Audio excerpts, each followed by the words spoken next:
Alors, j'identifierais trois enjeux en santé principalement. Alors, l'enjeu de pénurie de main-d'œuvre spécialisée, l'accès aux soins de santé et puis les coûts du système de santé. Alors, à la lumière de ça, si on travaille bien en réseau local de services avec les établissements régionaux, le CHUS, à titre d'exemple, alors c'est évident qu'on va améliorer les soins aux patients, on va améliorer l'accessibilité, on va s'assurer que c'est la bonne personne qu'on utilise pour les bons soins aux patients et on va s'assurer aussi que ça va se passer au meilleur moment possible. Alors, c'est toujours le bon patient au bon endroit, au bon moment, avec le bon intervenant. C'est toujours la phrase clé, mais c'est une phrase fort importante parce que c'est avec cette phrase-là qu'on est en mesure de solutionner plusieurs de nos enjeux principaux.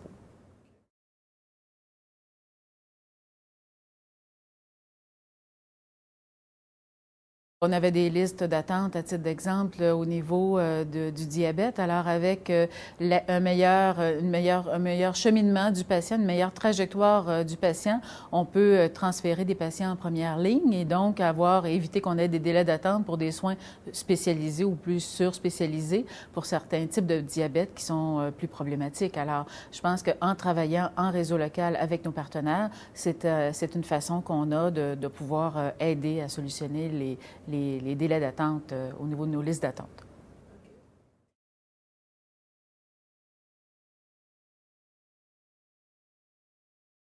Alors, au niveau de la pénurie, on sait que nos infirmières cliniciennes sont fort recherchées et de fait de travailler encore là en réseau local avec nos partenaires, bien, ça nous permet de réserver nos infirmières spécialisées, nos infirmières qui sont cliniciennes spécialisées. Ça nous permet de les réserver pour les soins les plus complexes. Alors, en transférant les patients en première ligne, en s'assurant d'une meilleure pratique et qu'on peut être en mesure de transférer toutes les connaissances nécessaires en première ligne, bien, le patient peut être suivi par une infirmière qui n'a pas besoin d'avoir toutes les connaissances spécialisées. Alors, réservons les actes plus spécialisés à des infirmières qui ont une expertise qui a été développée avec de nombreuses années.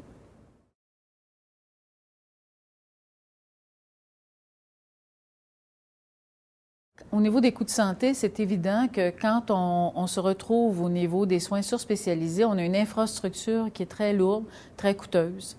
Et quand on reçoit un patient qui a besoin des soins de première ligne, mais pour lesquels il y a toute l'infrastructure qui est déjà disponible pour lui, alors qu'il n'en a pas besoin, je pense que le fait de référer le patient au bon endroit, donc aller chercher les soins de première ligne dont il a besoin, ça va coûter beaucoup moins cher au réseau de la santé que d'utiliser une infrastructure inutile pour les soins qu'il requiert. Alors, je pense d'utiliser les bons soins au bon endroit. Je pense que nos intervenants sont souvent des intervenants, puis des médecins spécialistes aussi. On parle de main-d'œuvre de nos employés, mais de nos médecins aussi. Si un médecin de famille peut traiter le patient, alors pourquoi aller voir un spécialiste inutilement? Alors pourquoi alourdir les listes d'attente des spécialistes quand on peut avoir un soin en première ligne qui peut être solutionné?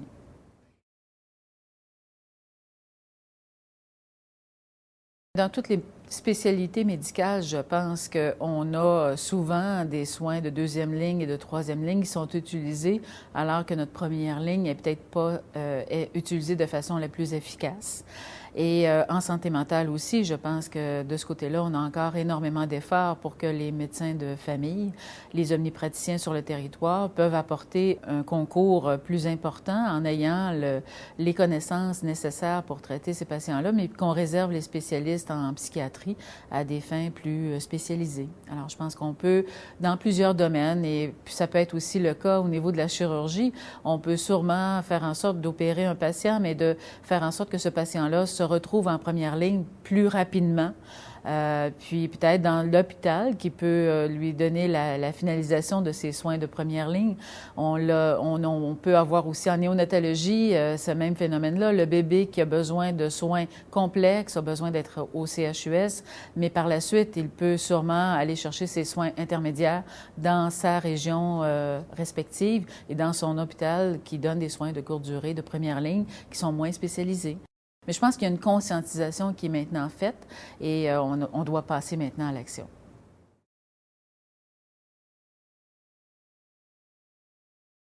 Je crois que la principale dimension qui a changé, c'est qu'on ne travaille plus en silo. Les établissements de santé étaient auparavant plus en silo. Les regroupements par CSS ont permis de diminuer ces silos-là, mais il y avait toujours des silos qui existaient entre un centre hospitalier universitaire qui n'est pas en CSS et avec les CSS. Alors, je pense que maintenant que c'est bien établi, les CSS, on retrouve de moins en moins ce travail-là en silo. Alors, on est conscientisé maintenant que c'est le même patient. On doit suivre le même patient qui a besoin des soins de première ligne, de deuxième ou de troisième ligne, et c'est le même patient, et le patient est partagé avec plusieurs établissements de la même région ou du même territoire de Ruisse.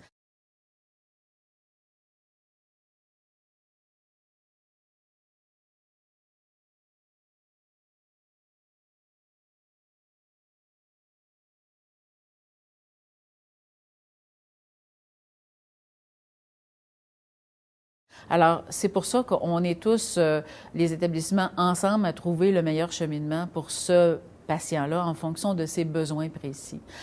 Auparavant, on traitait tous les patients qui entraient à l'hôpital, puis on ne se préoccupait pas de la sortie. Est-ce que c'est le bon patient qui est entré et est-ce que la sortie de l'hôpital est adéquate et est-ce qu'il a des soins à poursuivre ailleurs? C'était pas dans nos préoccupations du tout. Maintenant, on se préoccupe autant de l'amont que de l'aval et je pense que c'est fort important pour s'assurer qu'on utilise les meilleures ressources possibles au bon endroit puis au bon moment.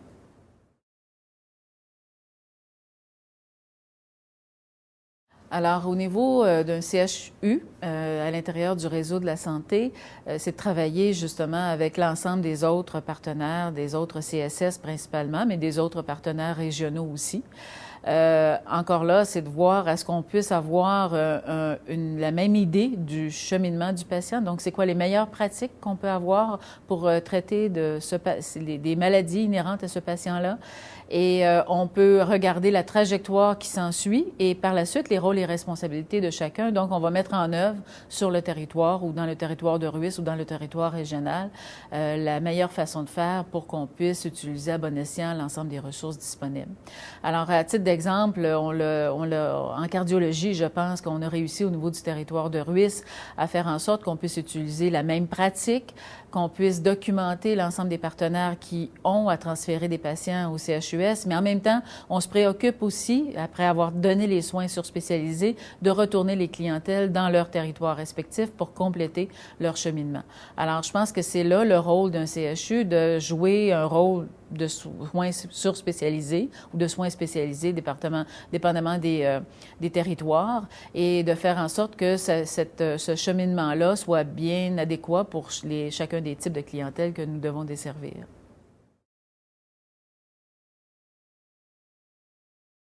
C'est pas simple de travailler avec en RLS, comme vous dites. C'est pas inné.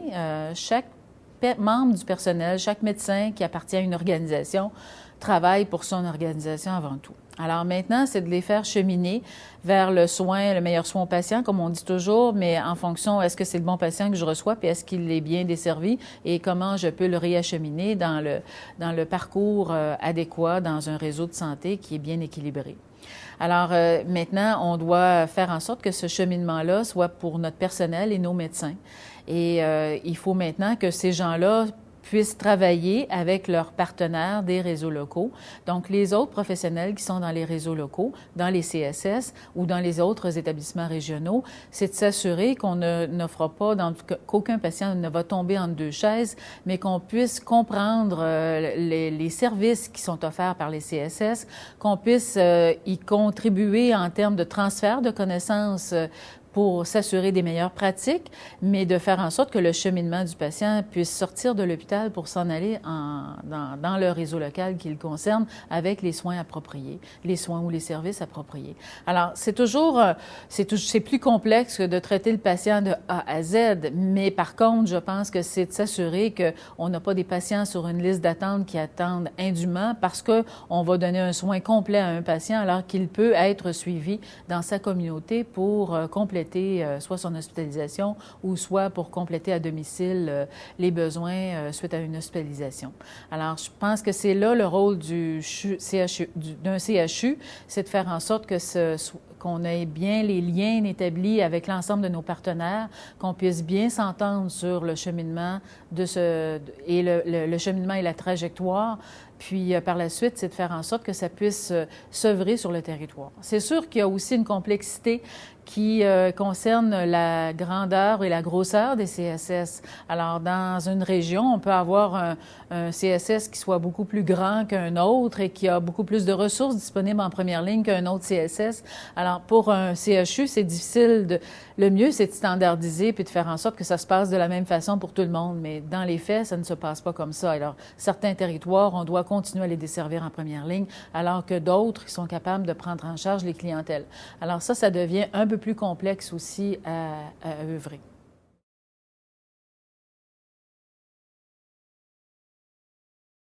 Au niveau du CHUS, la particularité, c'est que nous avons une mission locale pour le territoire de Sherbrooke et les territoires limitrophes à Sherbrooke. On est un CHUS pour les soins spécialisés de l'ensemble de la région et on est un hôpital surspécialisé pour la région et pour le territoire du Ruisse, alors un territoire beaucoup plus grand. Alors, c'est de composer avec l'ensemble de ces trois missions-là. Ça devient d'une grande aussi complexité à l'interne. On ne veut pas défavoriser une clientèle pour laquelle on doit desservir en première ligne pour favoriser une clientèle de soins surspécialisés qui déborde de la région aussi. Alors, il y a toujours un certain équilibre à y avoir et il faut s'assurer que dès qu'on est en mesure de déconcentrer en première ligne les patients qui peuvent le requérir dans certains territoires de la région, bien, il faut le faire parce que ça nous laisse la possibilité à ce moment-là de reprendre les ressources et de les réaligner vers la deuxième ou troisième ligne. Mais c'est toujours un défi constant. Puis c'est s'assurer de voir qu'on ne privilégie pas une clientèle au détriment d'une autre. Alors, je pense que ça, c'est un défi additionnel pour un CHUS ici comme à Sherbrooke avec nos partenaires.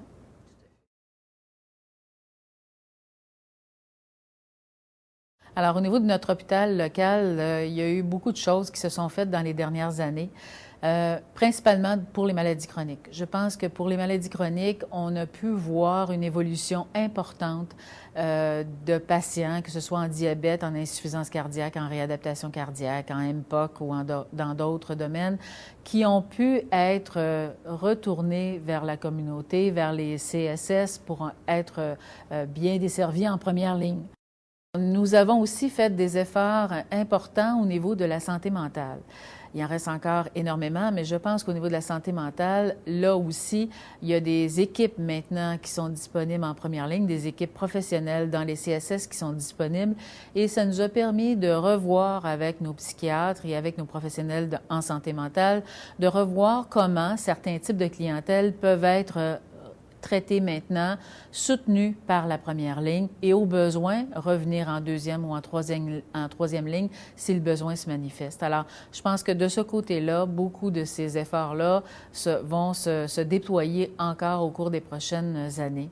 On a aussi, au niveau de l'oncologie, fait des travaux en ce sens avec nos partenaires et avec l'Université de Sherbrooke, tant pour la santé mentale que pour l'oncologie. On a travaillé à mieux travailler en réseau. Il ne s'agit pas juste de dire qu'on travaille en réseau pour que demain matin, ça se fasse comme ça.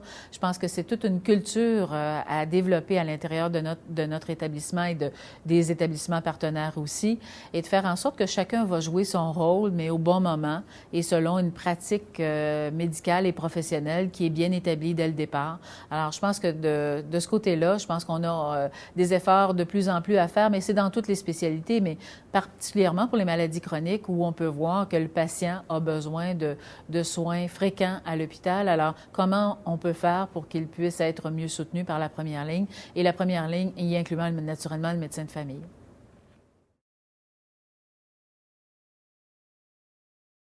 Alors, le soutien qui est je pense que les CSS ont besoin, puis souvent, ça tourne autour du transfert des connaissances. Que ce soit dans le RUIS, dans le cadre du RUIS, ou que ce soit dans le cadre de la région, quand on examine une clientèle et comment on peut faire pour mieux traiter cette clientèle-là dans l'ensemble de sa trajectoire, c'est évident qu'il y a un transfert de connaissances pour s'assurer que les meilleures pratiques vont être utilisées dans tous les CSS qui auront à traiter cette même clientèle. Alors, on veut s'assurer que le patient vienne à l'hôpital ou qu'il vienne en CSS, il y aura le même type de de soins et services qui lui sera offert parce que les professionnels et les médecins auront partagé leurs connaissances sur comment on doit faire. Et ces connaissances-là doivent évoluer. Alors, je pense qu'il faut s'assurer qu'on ait toujours les meilleures pratiques, mais comment ces meilleures pratiques-là peuvent par la suite se traduire auprès de l'ensemble des professionnels, autant dans le CHUS que dans les CSS de la région. Il en est de même aussi pour les CSS au niveau du RUIS. C'est la même chose. Les partenaires nous ont manifesté le besoin qu'on partage de plus en plus nos connaissances comme hôpital spécialisé et surspécialisé, et toujours dans le but que la trajectoire se déroule le mieux possible et qu'il y ait une plus grande fluidité en première, deuxième et troisième ligne.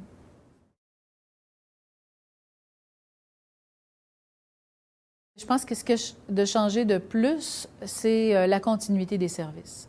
À mon avis, on s'est assuré d'une meilleure continuité entre, encore là, les soins qu'on peut donner à l'hôpital avec l'ensemble des partenaires régionaux et des partenaires, naturellement, de CSS. Cette continuité-là, on peut la voir soit à l'entrée de l'hôpital. Je pense que les patients sont mieux préparés en première ligne qu'ils ne l'étaient. Et on peut le voir aussi avec une sortie qui est plus précoce de l'hôpital pour rediriger les patients soit à domicile ou soit en première ligne. Alors, ou en première ligne dans un hôpital local qui peut continuer l'hospitalisation du patient. Alors, je pense que cette continuité-là, elle a été, je pense, démontrée au cours des dernières années. Maintenant, elle a besoin d'être renforcée, elle a besoin d'avoir les meilleurs outils informatiques pour qu'on puisse cheminer. On pense à informatiser le dossier patient dans l'ensemble de la région. Je pense que le dossier patient pourra suivre son cheminement d'une façon plus adéquate et je pense que là, on aura l'entièreté de ces soins et services qui pourra être disponibles. Alors, de ce côté-là, je pense que c'est une amélioration importante.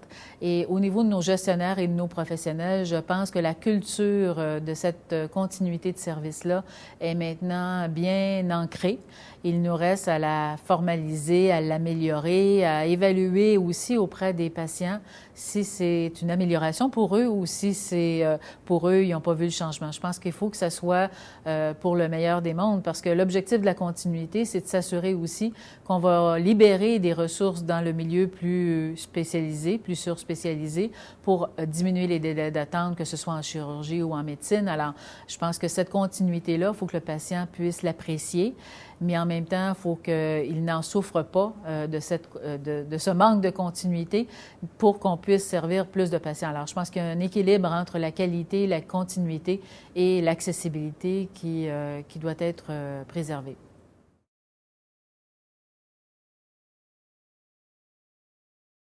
Je pense que les médecins spécialistes sont beaucoup plus conscients qu'ils ont un rôle à jouer sur les délais d'attente de leur clientèle. Auparavant, prenaient le premier patient, celui qui a attendu le plus longtemps, puis ils traitaient les patients un à un. Maintenant, ils sont conscientisés sur l'ampleur de leur délai d'attente. Ils sont conscientisés sur est-ce que tous ces patients-là ont besoin d'avoir une référence pour la spécialité avec laquelle ils composent. C'est souvent là que le médecin va se prononcer pour dire possiblement que tel ou tel patient pourrait ne pas être vu dans sa clinique, mais elle peut être redirigée avec aussi des critères, avec des critères de priorisation pour aider le médecin de famille aussi à voir les examens d'investigation qui pourraient être complétés avant de transférer un patient au niveau d'un soin plus spécialisé. Alors, je pense que le médecin spécialiste est conscient qu'il doit s'impliquer dans le transfert de connaissances auprès des médecins de famille. Puis je pense que les médecins de famille comprennent qu'ils ne peuvent pas juste transférer un patient puis ne plus s'en préoccuper pour l'envoyer en deuxième ou troisième ligne. Il a aussi une responsabilité. Alors, je pense que les deux sont conscients de cette responsabilité-là et sont conscients qu'ils doivent être plus efficients et plus efficaces dans le traitement et dans la priorisation des patients qui doivent être vus. Et on doit s'assurer que nos médecins sont impliqués là-dedans. Et je pense qu'ils le sont. puis ils le sont davantage, puis ils se donnent les moyens aussi de préparer. C'est sûr que le projet d'informatisation va venir aider à tout ça, mais au-delà de l'informatisation, il faut au moins s'entendre sur les critères, sur les façons dont on transfère des patients et dont on les achemine.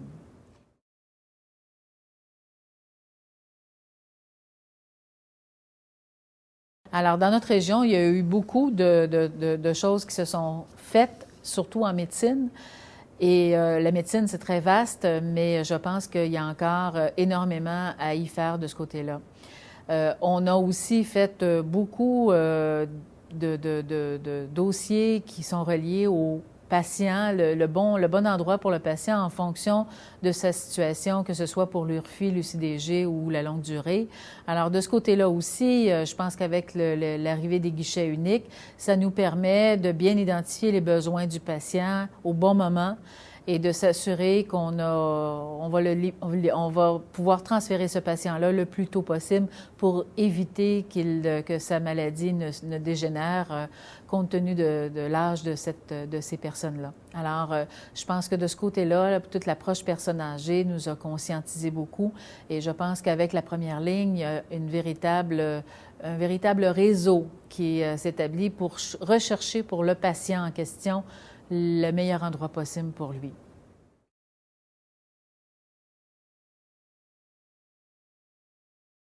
On a des améliorations importantes au niveau de nos urgences parce qu'on a, entre autres, toute l'approche pour les 75 ans et plus qui est bien développée et qui nous permet de voir cette personne-là est connue, elle a un gestionnaire de cas qui n'est pas dans notre établissement, mais qui est dans un CSS. Alors, on communique avec les gestionnaires de cas. On a des travailleurs sociaux qui sont aussi présents dans l'établissement. On a en santé mentale, au niveau de l'urgence, là aussi, des intervenants du milieu qui viennent dans notre urgence pour bien suivre les patients qui ont déjà une appartenance avec un gestionnaire de cas, donc qui sont déjà suivis par un gestionnaire de cas. Donc, il ne s'agit pas de reprendre à zéro, mais de faire en sorte que ces intervenants-là viennent dans notre milieu, le CHUS, pour être en mesure de bien identifier les patients et de voir la gravité de sa situation et de voir comment on va déjà envisager la sortie du patient et comment on va l'orienter pour qu'il puisse récupérer le plus possible, le plus rapidement possible. Alors, je pense qu'on est tous très solidaires de qui arrive un épisode pour un patient, mais comment ce patient-là peut, dans la mesure du possible, retourner dans le même milieu dans lequel il provient. Alors qu'auparavant, dans nos urgences, on traitait un patient, on l'acheminait dans l'unité d'hospitalisation et on traitait son problème aigu et après ça, il arrivait ce qui arrivait du patient. Alors, je pense que de plus en plus, avec le vieillissement de la population, on s'assure que ces patients-là qui arrivent à l'urgence, on puisse régler le problème aigu, mais qu'on puisse, avec nos partenaires, faire le meilleur cheminement possible par la suite. Dans nos urgences aussi, pour la santé mentale, c'est la même chose. On a aussi beaucoup de patients en santé mentale qui sont connus de plus en plus compte tenu des soins de première ligne qui sont offerts. Alors là aussi, il faut faire les relations, les liaisons adéquates avec nos agents de liaison et avec la première ligne pour s'assurer que ce patient-là, après son épisode aigu de santé mentale, puisse aussi continuer, puis que la première ligne puisse être au fait du suivi approprié qui doit être fait pour le patient. Alors, d'ailleurs, dans l'hôpital, on s'est donné une fiche réseau pour mieux communiquer l'information avec l'ensemble de nos partenaires. Et en santé mentale, on est en train d'adapter cette fiche réseau-là pour qu'elle puisse correspondre aux besoins en santé mentale. Mais on le fait pour l'ensemble des patients hospitalisés de l'hôpital, dans toutes les spécialités, de faire en sorte que l'information du patient et les besoins de ce patient-là puissent bien cheminer et puissent arriver à bon port avant que le patient n'arrive à domicile ou n'arrive dans l'établissement en question.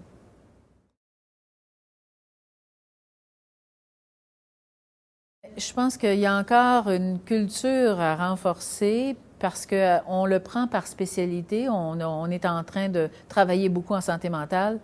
Bien, il faut effectivement qu'on y mette les efforts nécessaires et le temps requis. Ça ne se fait pas en un clin d'œil et il faut prendre ce temps-là Je pense que les gens ont travaillé d'une façon, les professionnels ont travaillé d'une façon depuis de nombreuses années. Alors, je pense que c'est important qu'ils puissent être confiants de la façon dont les soins et les services vont être donnés à l'avenir et il faut prendre le temps de s'apprivoiser. Alors, cet apprivoisement-là, je pense qu'il n'est pas complété dans l'ensemble de nos spécialités, mais il y a plusieurs spécialités l'ont fait et c'est gagnant. Alors, c'est une approche gagnant-gagnant. Et dans ce sens-là, c'est gagnant aussi pour le patient, donc 3 fois gagnant et pour le patient qui va avoir le meilleur soin possible à proximité et pour le CSS qui va bien donner les soins et services, ça pour lesquels sa mission lui confère, et pour le CHUS, bien, c'est naturellement d'être là plus en soutien en deuxième et en troisième ligne pour les soins de ces mêmes patients-là. Alors, je pense que ça, de ce côté-là, cet apprivoisement-là est nécessaire. On doit travailler sur l'informatisation parce que ce sont des outils qui vont être utiles et qui vont permettre, parce que se rejoindre les intervenants, c'est difficile. Tout le monde est fort occupé, tout le monde est dans une journée, on n'a pas le même type de journée type d'un établissement à un autre, et donc essayer de parler à un médecin à l'intérieur d'un délai X, c'est très difficile, comme d'essayer de rejoindre un professionnel de la santé qui est en première ligne puis qui est déjà auprès des patients.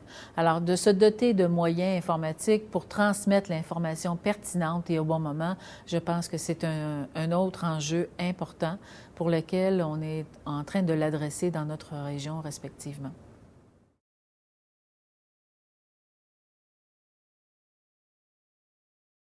J'aurais un bon exemple aussi en termes de rôle d'un CHU à l'intérieur d'une région et d'un RUIS.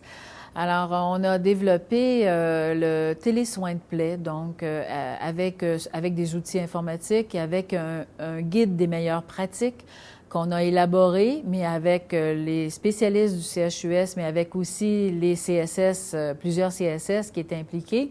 On a élaboré donc le guide des meilleures pratiques. On a élaboré la trajectoire des patients dans notre région et dans notre territoire de RUIS. Et par la suite, on a formé, quand on parlait de transfert des connaissances, on a formé des infirmières donc qui sont des stomothérapeutes. On avait quelques stomothérapeutes au CHUS et dans notre région, mais on avait aussi des infirmières spécialisées dans tout le territoire du RUIS et de la région. Alors, à partir de ces stomothérapeutes, de ces guides des meilleures pratiques et des infirmières spécialisées, il y a eu un transfert de connaissances de fait pour être en mesure de traiter les clientèles localement plutôt que d'acheminer les clientèles automatiquement vers le CHUS quand il y avait des problèmes de soins complexes. Alors, je pense que maintenant, on est en mesure de soigner les patients localement dans chacun des territoires. On est en visioconférence avec les outils appropriés pour être en mesure d'être soutenu par des stomothérapeutes. Et on est en mesure de transférer le patient aux besoins lorsqu'on arrive en bout de piste, puis que le patient a besoin d'avoir des soins surspécialisés, bien, on est en mesure de le transférer au CHUS. Mais par le fait même, on a diminué les déplacements pour les patients au niveau de notre région et au niveau de notre territoire de RUIS.